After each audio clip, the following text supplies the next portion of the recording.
The Bhagavatam reoccurring theme. When we got into trouble, go through hardships, go through losses, go through winter seasons of life, lean into truth, love, Krishna, Srimad Bhagavatam. Otherwise, we lean into our usual go-tos: shopping, sex, romance, drugs, beer, cigarettes, binge watching television. What else do we lean into? I think you covered it. That was it. Can I go into more degraded things? No, eating, shoving stuff in my mouth. Well, I'm saying this while Martine's shoving something in her mouth. Not you, Martine. You're listening. But putting things in, sometimes we put things in our mouth just for that quick fix of something so I don't have to feel something. Matter of fact, a lot of times we eat, sex, drink, smoke for any other reason except hunger or love, etc. We're doing it, we're sexualizing food. We're anything to mask that pain, but feel the pain and then lean into truth, lean into the Bhagavatam. I can honestly say that having the Bhagavatam in my life for the commitment that we've done since we've started doing this has saved me in so many ways. Om Namo Bhagavate Vasudevaya. Om Namo Bhagavate Vasudevaya. Om Namo Bhagavate Vasudevaya.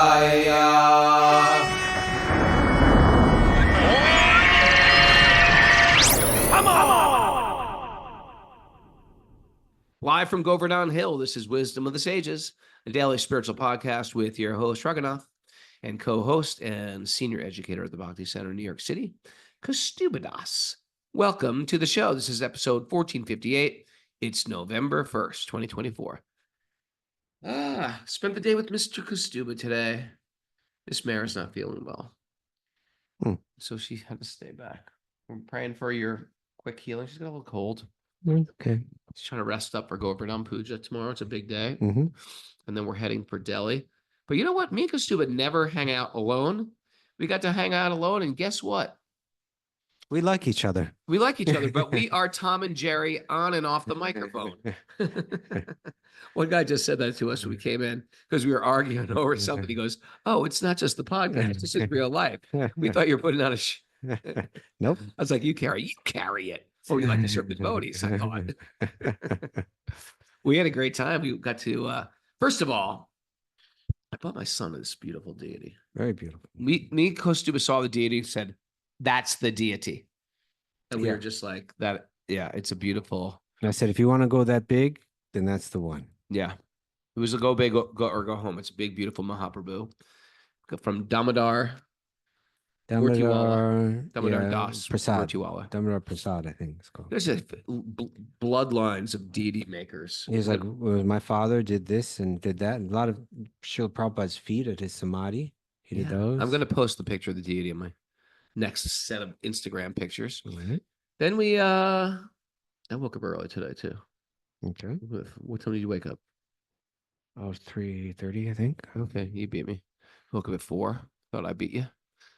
Woke up at 4, and then did my new secret sadhana. I'm not going to share anything about it. Yeah, okay. And then you do realize that, like, it really helps to keep the secret by when not you don't mentioning talk about it. Yeah, it's like generally not sharing what the secret someone is. tells you what the secret is, you just don't talk about it. You don't announce to the world that you have a secret. I've got a secret. I was that kid in school. But then we had this great, after we got the deity, what else do we do? Got some great stuff for the gift shop, some great books. Oh, yeah. Got those new books by Dina Bandhu for myself. Okay. And that we had a wonderful time at Respihari Law. It's just fun. These are all like family businesses, and you see the people when you come back, they know you after years, and there's a hospitality here, but it's, of course there's a here. It's like if you go to buy a pair of shoes in America, it's like, okay, sit down, we'll get you the shoes. Here, if you go to buy a pair of shoes, it's gonna be like, oh, sit down. Would you like something to drink? Would you like me to send out and get you a lassi? They send out for you, get you like Yeah. a cold drink, have you sit down. It's so pleasant. Yeah, so they're very pleasant, but it's real too. It's not just like a business thing, because everybody's devotees of Krishna. And so it's Yeah. we're all really They're all connected on that devotees of level. Krishna. It's beautiful. And we just admired the deities they were carving. It's just beautiful watching. At Domino Prasad. Prasad. That place. It was It was next level. special time in there. Then we cruised up back and we had this beautiful meeting with Indra Swami and his whole team, trying to figure out how to work with Indra Swami. He's just a great soul. Rishikesh. And we're trying to figure out how to spend more time in Rishikesh because so many people go to India looking for God. Yeah. And all they get is like clove cigarettes and German bakeries. And A lot of people go to Rishikesh to try to find out deeper spiritual wisdom about life, and we want to do more to be there for them. So. yeah. And people want it. Yeah. And because Prabhupada saw that, and more than ever, I realized Prabhupada understood exactly what he was doing. Mm-hmm. And he did this thing. It's sort of like, what was that thing? It just keeps. There were these like little things you light on fire. I don't know. We call them like magic worms or something. You light it on magic snakes. You light it on fire. It's like a little tab the size of a pill. It just goes and starts growing into this. When you drop water on it, They don't drop water. You just. But I'm sure there's something like that too. You light it on fire. The straw thing when you No, it starts to blow up. I don't know what it is. But anyway, Right, Prabhupada created this movement that's just going to grow and grow and grow and grow and grow. Where even some of these old institutions, religious, you see them dwindle in India. These old lineages, they sort of just dwindle out. Unless the Acharya was really prolific in writing books and stuff like that. Right. Then they'll last for 100 years, 150 years, something like that. It's hard to find these yoga schools or stuff that are 200 years old or 300 years old. True. But anyway, so we did that and we had this great lunch today. They made us this wonderful feast. And me and Kaustubha got to hang out all day. And Chadaratma was there. He's an old friend of ours. Sri Prahlad. Hari was there. He's mentioned in my book. If you haven't got that book yet, Punk to Monk, Okay. get it. If you didn't, double that book. All right. Yeah. You ready to get into this? Announcements. Mary, you want to do the announcements today? No show tomorrow. Me and it's Govardhan Puja here. That's right. We have lots of festivities to do. We're gonna it's like one Govardhan party after another. Then me and Mara and Bhakta Udi and Janeshwar are heading to Delhi. Okay. We're gonna take a break in Delhi. Q&A day is Sunday at 8 a.m. Eastern time. Okay. But no show tomorrow. Okay. We should mention that we've been dropping all kind of stuff on the Sage Community platform on the Learning Library Really? section. Yeah. I think 3 talks from Rishikesh are up there now. Morning talks that we did right on the bank of the Ganga. Really nice times there. And then also the program we did with Satyanandana Swami on the roof at Govindakund, Govardhan and Vrindavan. So that's up there now. And we'll continue to keep doing this. Now we're finally really getting in the groove here. Sage Community Platform is a place to be if you want more content. And basically we just ask for a donation. You give what you can and you'll get a lot of content. Bucks. That's what the general thing is. People saying, I want to give 20, 25. That's what they're saying lately. Okay, who? Everybody. Okay. I want to give 20. How can I give 25? All right. But anyway, you give whatever you like. Give whatever you like. And new content, but generally people who want to just support us, that's the place to do it. It's a really nice way to help us make this possible. And we promise that we are going to give 125% to just do as much as we can. Okay. Because we stumbled upon this podcast. The community is growing and growing and growing internationally. Walking around Vrindavan, we're running into people left and right like, Prabhu. It's like, they're like, I can't believe it's Mara. I heard that. I can't believe it's Mara. Yeah, we never wanted to advertise and kind of, we felt that Bhagavatam's too sacred to throw some to get like try to sell like mattresses or something. Yeah. And we in any case we just wanted to keep the podcast itself free, and we'll do it every day, and that's challenging. But yeah, if you do feel like you're getting something out of it and you do want to support it, then Sage Community Platform is a great place. And we just want to give more there too. So you'll get a lot for it. It'll be unless you give a lot, it'll be more than you give. Are you kidding? Just one drop of the Bhagavatam Yeah. can change your entire life. A drop. Let's face it. True. This is invaluable. I could ask for $1 million a month from you guys. It still wouldn't be worth what you're going to get. Right? That they're getting for free. Yeah. Okay. Okay. But let's dive into our nugget of the We day. don't have a nugget. We have no nugget because we were out Run- doing our thing. So we have We just need you to know how exhausted we are, but we're doing this anyway. I want you guys to fully appreciate this. Okay, Bhagavatam. Narayanam namaskritya Naram Chaiva Narotamam Devim Saraswatim Vyasam Tato Jayam Mudirayat. Before reciting the Srimad Bhagavatam, which is our very means of conquest, one should offer respectful obeisances to the Supreme Lord, Narayan, unto Narayan Rishi, the supermost human being, unto Mother Saraswati, the goddess of learning, and to Srila Vyasadeva, the author. Nasta Prayesha Bhadreshu Nityam Bhagavata Sevya Bhagavati Uttama Shloke Bhaktir Bhavati Naishtiki. By regular attendance in classes on the Bhagavatam, and by rendering service to the pure devotees, all that is troublesome to the heart will become eradicated, and loving service to the Supreme Lord, who is praised with transcendental songs, will be established as an irrevocable fact. Om Jnana Timarandasya Jnananjana Shlakaya Chaksharun Militam Yena Tasmai Shri Gurave Namaha. I was born in the darkness of ignorance. My teachers are opening my eyes with the torchlight of knowledge. I offer my obeisances at their lotus feet. Reading from the Srimad Bhagavatam, Canto 8, Chapter 9, Text 920. Let's take a look Text here. 20. Mohini-murti, Master. Oh, this was good. It's a Sharing good separate spot. lines of sitting. Okay, so we were reading yesterday how, obviously we're going back and not too far, but the devas and the demons, they were churning the ocean. They finally got the nectar. Demons ran off with it. Vishnu told the devas, don't worry. I'm gonna, with my own energies, I'll be able to cause conflict amongst them. You'll just watch. And how did he do it? He took a form that's called Mohini-murti, the bewildering form, so beautiful that they were all just so bewildered by her. And they just lost it, right? Like she more or less said to them, well, why don't you let me take care of this? But I'm going to cheat you. You can't really trust me. But if you want, give the nectar to me. And they're like, oh, yes. It was like when Daisy Duke would get pulled over on the Dukes of Hazzard, and they'd be like, all right, Miss Duke, you can just go. You just go. Yeah, just like that. Not exactly like that, but the same idea. Okay. No one even remembers Daisy Duke. if Okay. you want to. Okay. You ready to do some reading? I'm going to All switch right, that I'm ready. back there. Let's go. Demons are by nature. No. We're at 20, I think, We're right? 20. What are you doing? Line up. We need Mara back on the charge of this. Supreme Personality of Godhead, as Mohini-murti, the master of the universe, arranged separate lines of sitting places and seated the demigods and the demons according to their positions.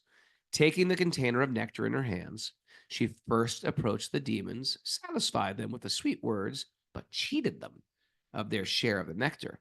Then she administered the nectar to the demigods who were sitting at a distant place to make them free from invalidity, old age, and death.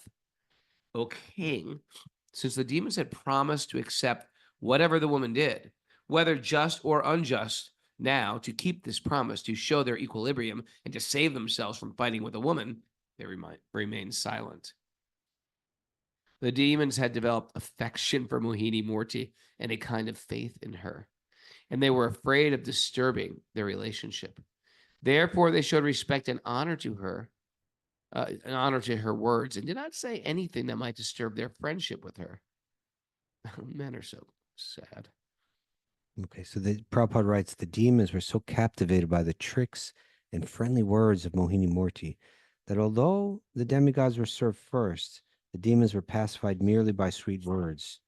The Lord said to the demons, the demigods are very miserly and are excessively anxious to take the nectar first.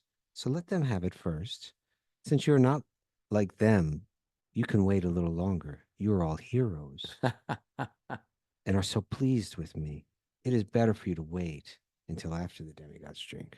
Oh, I like when Kaustubha does the seductive voice. Was that seductive? All right. Okay. 23, I think. The demons had developed affection for Mohini-murti, a kind of faith in her, and they were afraid of disturbing their relationship. Therefore, they showed respect and honor to her words and did not say anything that might disturb their friendship with her. Rahu, Okay. the demon who caused eclipses. Did you know that there's a demon named Rahu? Yes. Okay. Rahu, the demon who causes eclipses of the sun and moon, covered himself with the dress of a demigod. The old dress up like a demigod trick, and drank the nectar without being detected by anyone, even by the Supreme Personality of Godhead. We're fine.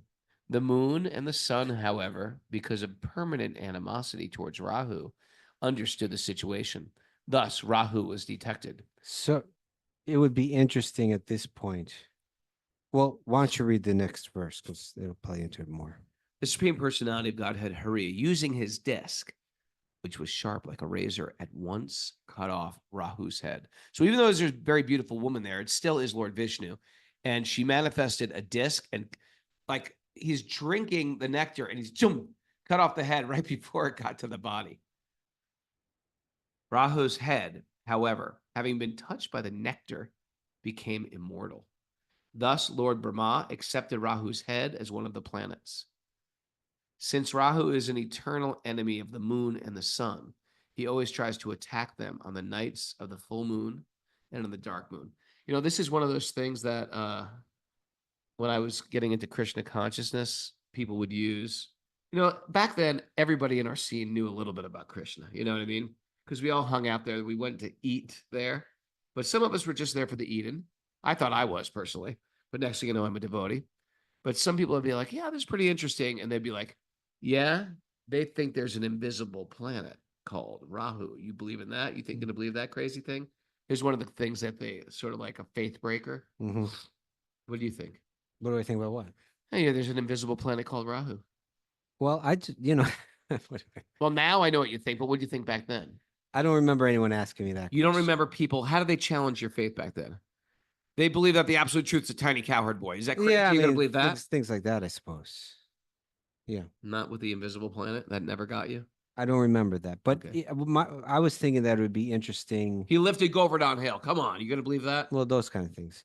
But I think it would be interesting to bring in like a real Vedic astrologer and talk about Rahu and talk about eclipses and so on, because Well, we've got some of the best. this is where you see, I mean, one thing that's a faith builder is where you take texts like this and then you tie them into, say, like text on Vedic astrology, and then you tie that into text on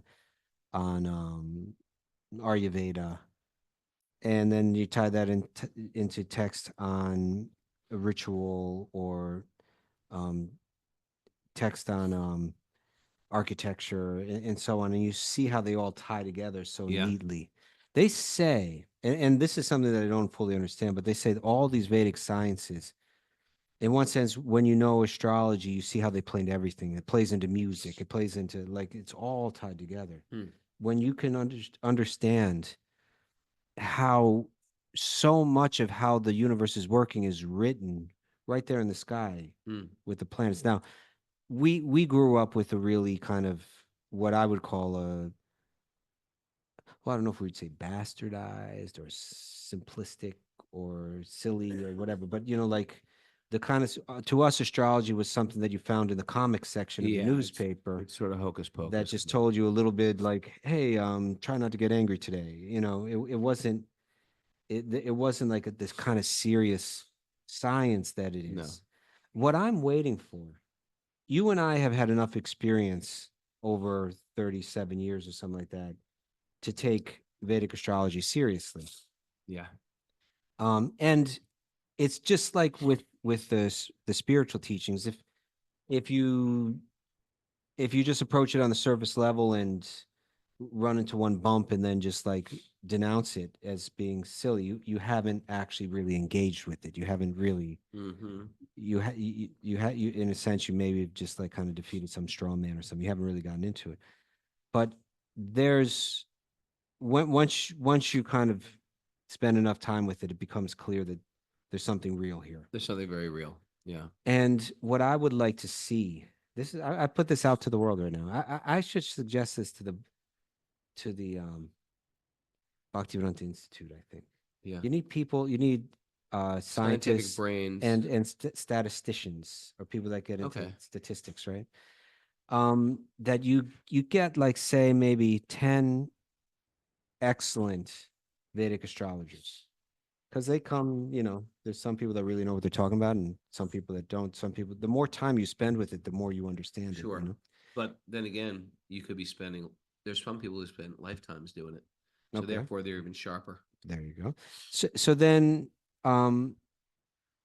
you take like, let's say you took I don't know, like say 25 pairs of charts, birth charts, Mhm. but you line them up in such a way that each one of those pairs are very much opposite people. Okay. Like one person was wealthy, famous, had 10 children, and the other person never got married, died poor, and had zero fame. And So just see things if like an that. astrologer can pick them out. Well, then you get all 10 astrologers to look at that, right? Right. And choose which one is which.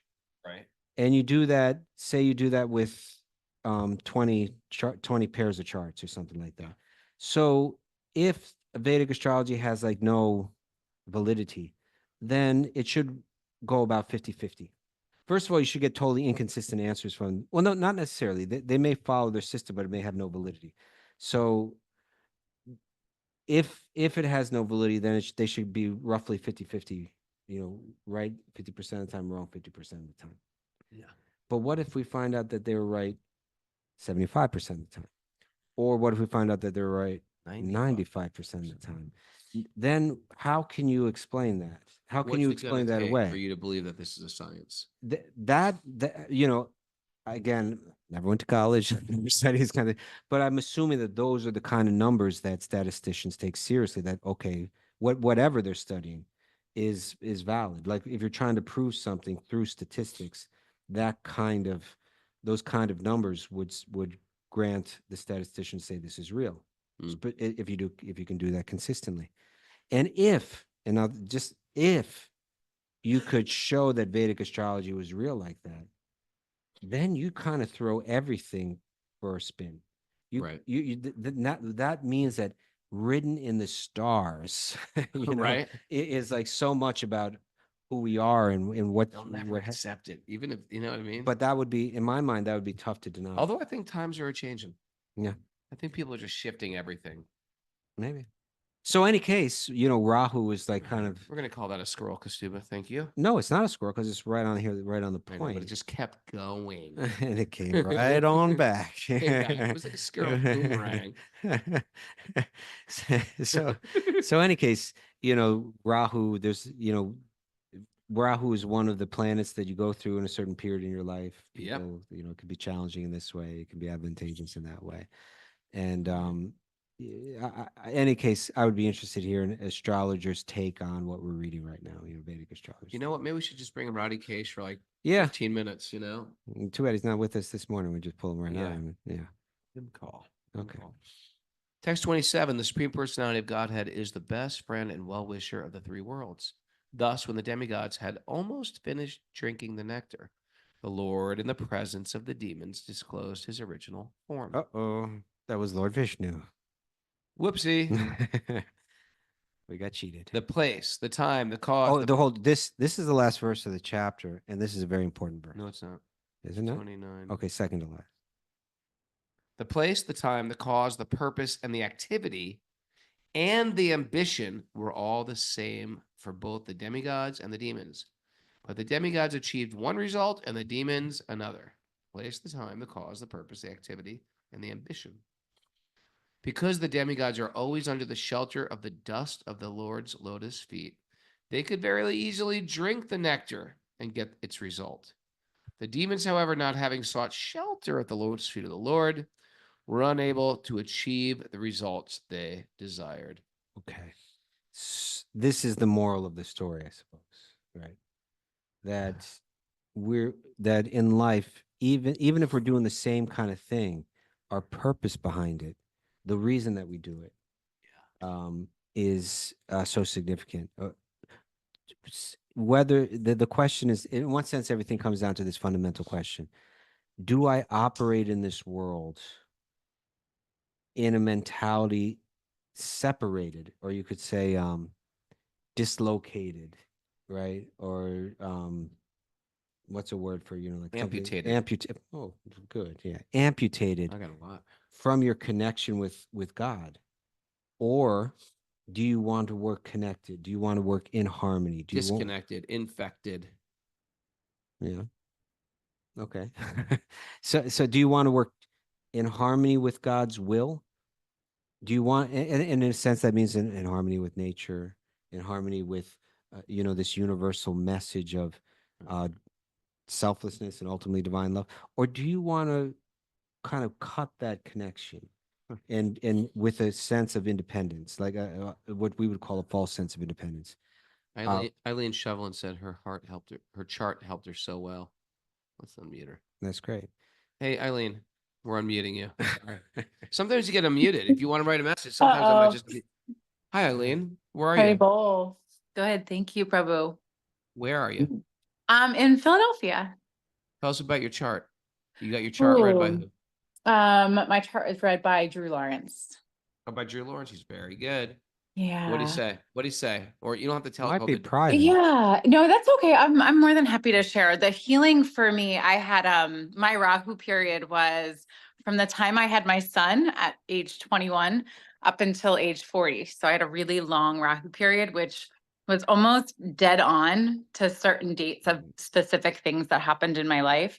But Right. more importantly for me was what it told me about relationships with my parents. And I had suppressed some things.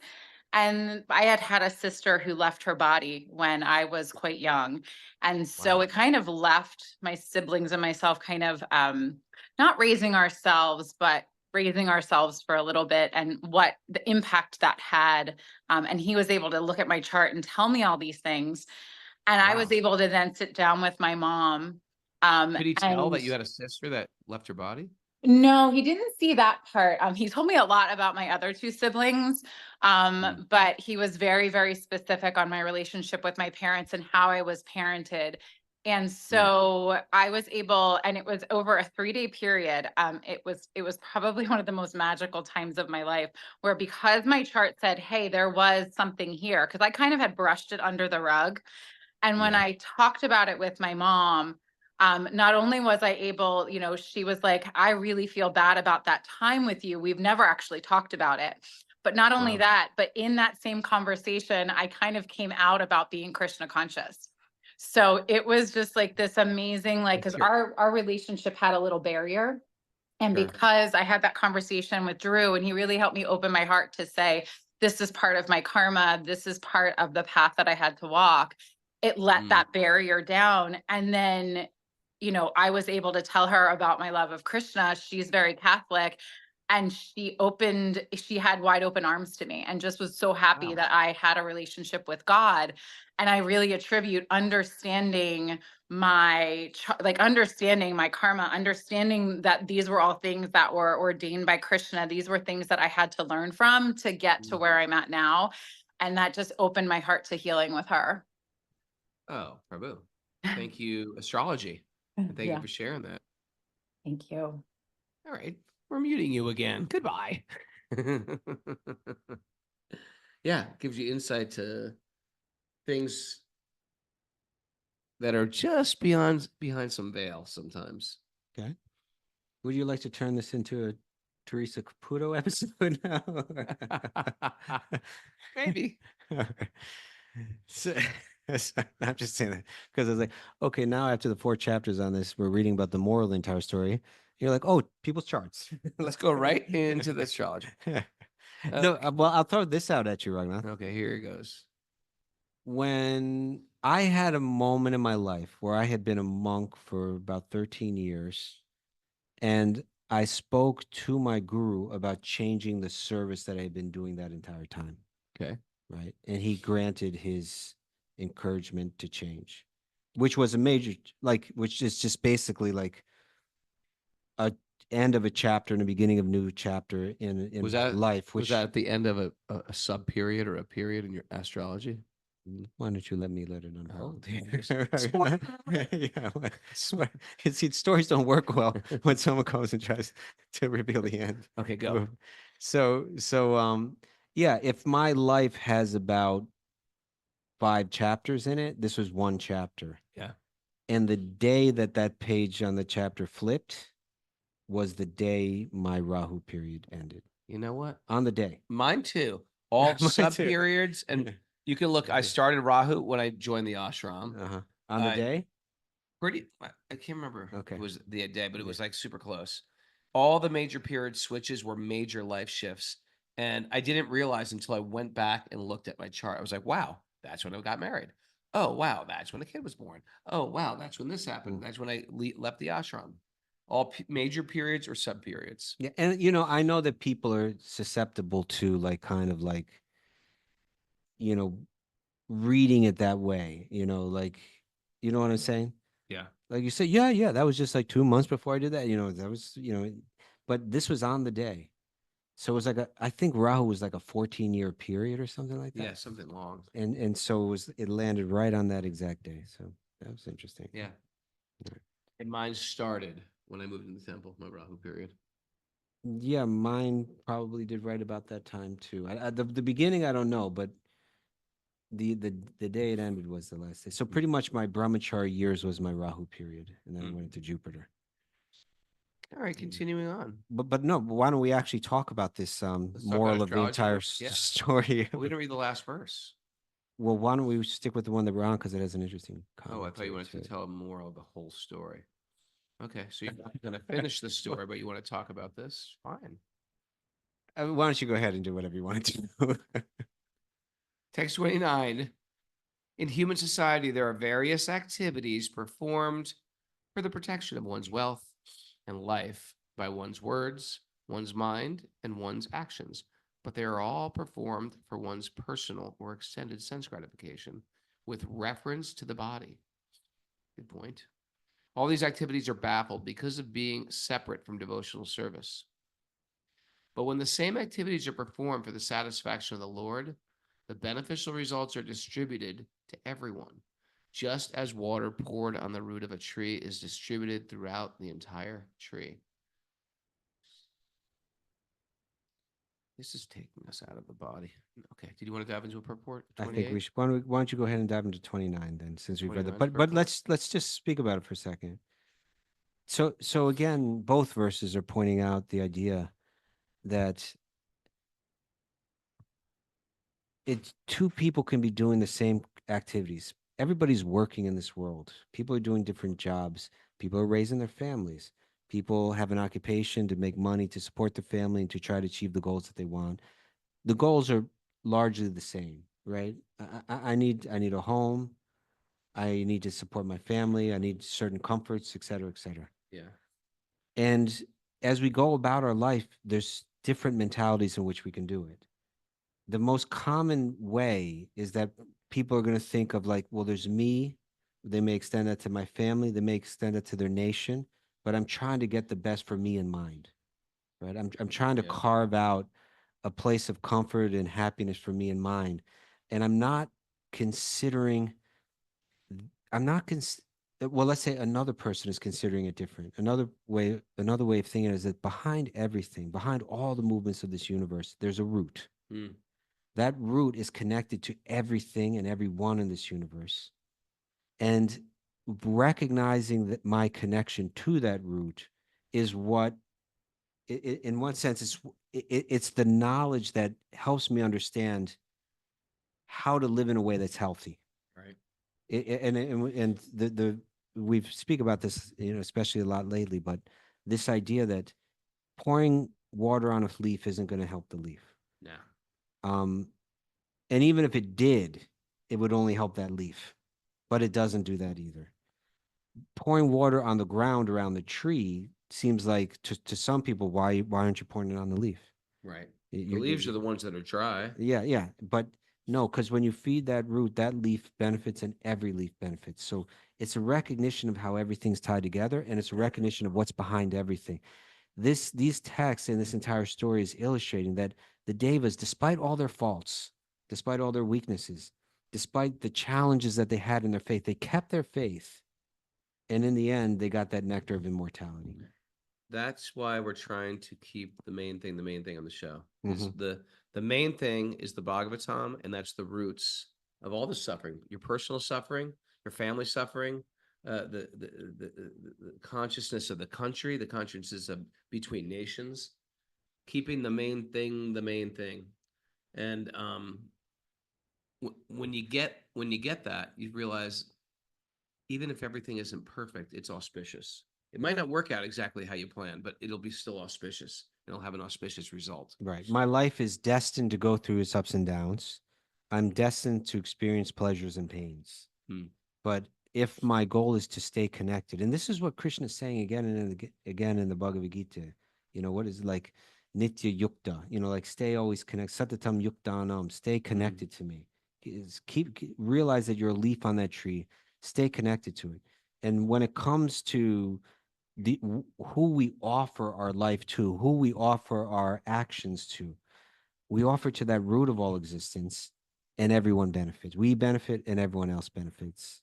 And if we could begin to realize that together, whether it's a family or a community, smaller community, or a nation, or even globally, if we can learn to operate in that way, we can actually all benefit together. The Bhagavatam reoccurring theme. When we got into trouble, go through hardships, go through losses, go through winter seasons of life, lean into truth, love, Krishna, Srimad Bhagavatam. Otherwise, we lean into our usual go-tos: shopping, sex, romance, drugs, beer, cigarettes, binge watching television. What else do we lean into? I think you covered it. What was it? Can I go into more degraded things? No, eating, shoving stuff in my mouth. Well, I'm saying this while Martine's shoving something in her mouth. Not you, Martine. You're listening. But putting things in, sometimes we put things in our mouth just for that quick fix of something so I don't have to feel something. Matter of fact, a lot of times we eat, sex, drink, smoke for any other reason except hunger or love, etc. We're doing it, we're sexualizing food. We're anything to mask that pain, but feel the pain and then lean into truth, lean into the Bhagavatam. I can honestly say that having the Bhagavatam in my life for the commitment that we've done since we've started doing this has saved me in so many ways. It didn't mean I didn't go through some hell. Not from you. Okay. Just when we were talking today, I did an episode. We got to find what episode. I did an episode in the hospital with COVID with oxygen tubes up my nose. I had to kiss my kids goodbye because they wouldn't let them into hospital. I was going through a divorce and I was sitting in that hospital bed like, oh, I get it. The whole world has left me. It's just me and my stone from Govardhan Hill. And we did the show that day. If it wasn't for the Bhagavatam, it's like I would feel hopeless. I felt material hopeless in one sense. My life is. I even asked the doctor, "Am I going to live or die?" And the doctor just said, frankly, 50-50. He goes, "We don't even know. We don't even know." And it was just like, oh man, this is how things end. They just end. But the Bhagavatam was there to prop me up the entire time. So it's a practice that we're doing, our regular sadhana, even listening to the program, the show rather, on a regular basis. It's to sort of train us to lean into Krishna when things get tough. And you lean into Krishna, guess what? He's going to put his little arm around you, Kaustubha. Krishna's going to put his arm. Not only when things are tough, but like all the time. But things are good. Yeah. You put your arm around Krishna, Kaustubha. All right. So why don't we this is 29. Why don't you read the commentary to this? The distinction between materialistic activities and activities performed in Krishna consciousness. This is the distinction. The entire world is active, and this includes the karmis, the gyanis, the yogis, the bhaktas. However, all activities except those of the bhaktas, the devotees, end in bafflement and a waste of time and energy. Moghasa moga karma no moga jnana vicheta shaha. If one is not a devotee, his hopes, his activities, and his knowledge are all baffled. A non-devotee works for his personal sense gratification or for the sense gratification of his family, society, community, or nation. But because all such activities are separate from the Supreme Personality of Godhead, they are considered asat, Untrue, temporary. right? Yeah. The word asat means bad or temporary, and sat means permanent and good. Well, let's explain that. What is that supposed to mean? I shouldn't like work hard to send my kid to college? It didn't say that. That's a good thing. Okay. Well, it's asat though. I get it, but I just want you to color in the lines. It's saying that again, it's saying two people can be doing the same thing, but but with a different understanding or different intention. So it's one thing to send your kid to school because you feel that that is your kid There you go. with a sense of eternality, but no, it's not eternal. Now, what is eternal is that soul that is inside the body of your kid is eternal. Hmm. What is eternal is that you and your connection to Krishna is eternal. So, and your service to Krishna is eternal. So if you act out of service to Krishna in supporting this eternal soul and their eternal connection with Krishna, you're acting within the realm of sat. Everything we just discussed is eternal. Once you tie any activity, positive activity, you're thinking, well, this is a good thing. When you tie it in with Krishna, it becomes beyond good. Because even if he fails at college, even if your child doesn't get the job, the gig they want, there's still some eternal benefit. Right. So you're wrapping everything you do with some type of eternal, deep connection, and therefore there's no such thing as failing. Right. There's only success. Very good. Now read on. Thank you, Master. Activities. Activities performed for the satisfaction of Krishna are permanent and good, but asat activities, although sometimes celebrated as philanthropy, altruism, nationalism, this ism or that ism, will never produce any permanent result and is therefore all bad. That's a very heavy statement, but you got to look at it in the absolute terms.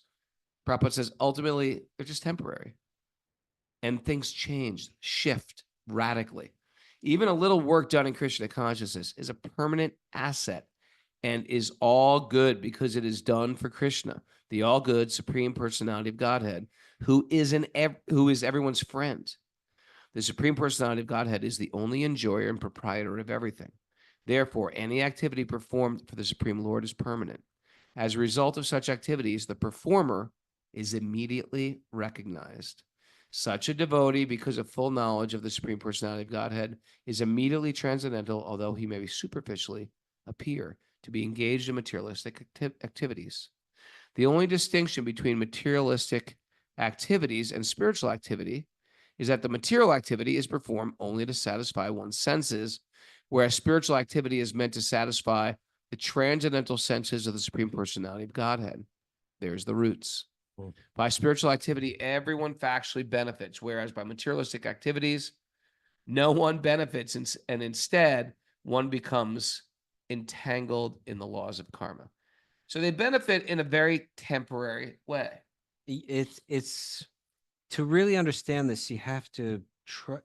It becomes easier and easier to understand what's being said because I get like as you were pointing out, this sounds like, oh my God, what a heavy thing to say. No good things Try, in this world. try to think of it like this. Let's say you're watching a drama and there's actors on a stage. Okay, I like this. I know where you're going with this. Do you? Yeah, Are you sure? positive. And let's say that one or several of those actors in the drama they don't even realize that it's a drama. They're so caught up in the role. Okay. And let's say that you do something good for them in the drama. Like, in other words, or someone else in the drama does something good for them. Like they give them, here's $100. Okay. Now, has anything good happened? It's a drama. It's just a drama. So it's the whole thing is in a realm of unreality. So no real good has been done. And a temporary or artificial good has been done. Sure. It's kind of a reflection of a real good. But from the perspective of reality, no good was done. See, it's so hard because we're just living in our body and seeing what's in front of our faces and think this is real. I was talking to you in the taxi. It was like I was sitting there, what I thought was could have been my deathbed with my Govardhan Sheila. And as painful as I was when I had that, and I felt like so desperate. And when I had COVID, I couldn't move my body. Every day, I couldn't move my body. Every day, my oxygen levels going lower and lower until they had to hospitalize me. And I don't even remember it now. I barely remember it. Mm. And that's the thing about Right, pain. right. And that's the thing about pleasure. It's so temporary. And guess what? Your whole lifetime is like that too. It's so, think about the worst time you broke your leg, it really hurt, you broke your femur, or you twisted your ankle, you fell down a flight of stairs, you know, someone stepped on your toe hard, whatever it is, car accident. Right now, it's like almost like foggy. Mm. It's foggy. You really have to have the ability to step back from it a bit, because we're not, and we should be clear, we're not saying not to do good on the material level for people. You know, Prabhupada, he looked out his window in Mayapur and said, I don't want anyone within 10-mile radius of any of our temples going hungry. Yeah. Right? He said that. Now, one could argue, and people will argue, well, but if this is all temporary, then what difference does it make?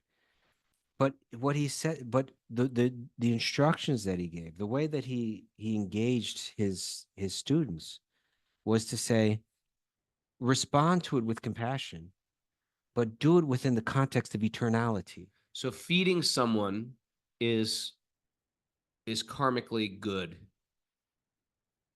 But if it's not prashad, Yeah, prashad is taking that charitable effort and connecting with God. it's almost like saying in the drama, you could give them artificial food, like they could, you know, Like, you could yeah, give them like- a plate that's not really food It's and they not could look really- like they're eating. Or Exactly. you could give them real food within the drama. And Because they're actually not even eating the food. They're actually eating the eternal love of the devotee. yeah. So It takes a little bit of faith to get this, but the more you put all these pieces of the puzzle together, it makes such a Yeah. beautiful landscape and beautiful picture. and it's, you know, we're throwing out analogies that we're just making up on the spot here, right? But like, let's say I gave you a gift that disappeared in your hands as I gave it to you, right? Okay. So like, did I give you something? Yes, but poof, it's gone. Yeah.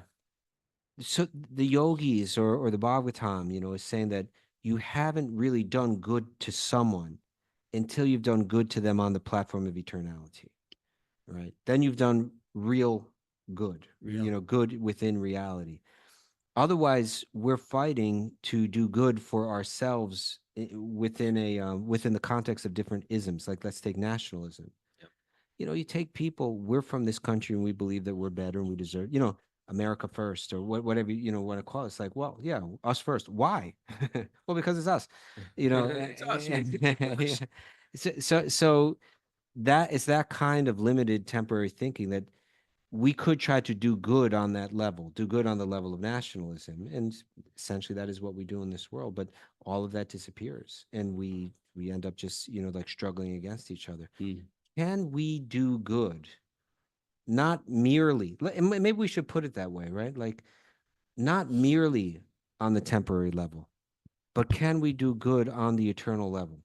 Sure. Can we learn to operate on the eternal level? Can our words carry eternal benefit? Can our actions, you know, reap eternal results? That's what the transcendentalist is trying to do. They're not cold. It should actually lead to the deepest compassion, and it should be expressed through compassion. But what bhakti yogis like Srila Prabhupada was saying would be like, that's now when you're really, truly doing good, doing real good. I like it. All right. I like you. Thank you, Raghu. That's where you say, I like you. Is that you just wanted that conversation? Is that what you're like? I just said I that. do. You Like, say, I do you. like you. I do like you, Raghu. I do. Oh, we might get in a rickshaw if Miss Mara's feeling good and she's not feeling She's good. not. She's But we could get in a rickshaw and go see Satchinanda Swami tonight. That's an option. or not. Or not. Just chill. We could talk about it after We'll the talk show. about that after the show. Do we have any takeaways today, or look at Mara's Oh, on. Mara I did thought- takeaways even though she's not feeling good. Let's get Mara. You want to be on camera or off camera? Let's get her. Okay, let's get her on. Give her some love, message board. Come on. Give her some love. Actually got a lot of takeaways today. All right. Really? Yeah. One drop of Bhagavatam can change your life. Was that mine or his? Doesn't matter. Sort of. Don't let the invisible planet of Rahu break your faith. Yeah, that was mine. What's it going to take for you to believe in Vedic astrology? What's it going to take? No, he's reading the message board. No, I'm with it. I'm listening. Am I operating in a way that's amputated from our connection to God or in harmony with God? Amputation. Even if it isn't perfect, it's auspicious. Yeah.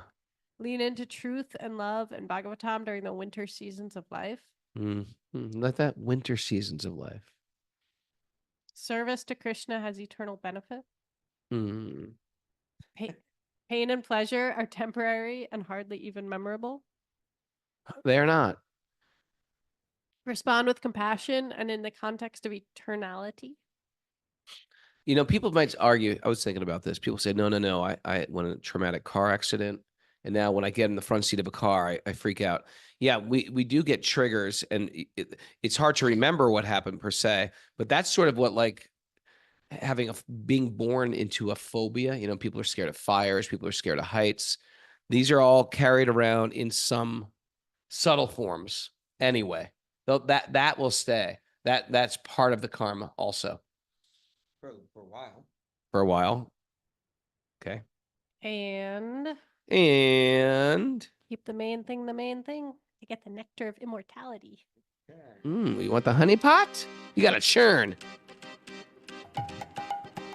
Hey, people. Yes. No show tomorrow. Martine, you keep eating now. You can go on to eat again. Jamie Step Dojo. Look, he's in like a bulldozer, plowing stuff. Clifford Dean has become one of the Wisdom of Sages truckers. No show tomorrow. We are back on Sunday, 8 a.m. for Q&A. All right. Post in the community chat, people. Johnny B. Pretty's representing Wisdom of the Sages today, walking around her outfit. If you want some t-shirts, you go to wisdomofsages.com. Krishna Bolo Jai Radhe. Stephanie Berman. Oh, she's coming to Nepal. Saraswati 2. Cody Rogowski 2. Who else we got going? Martine says we need V-necks. I like V-necks too. How about a deep V? Who's down for a deep V? Raise your hand for a deep V.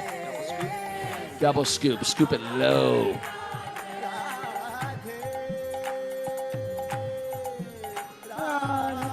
I'm not feeling good.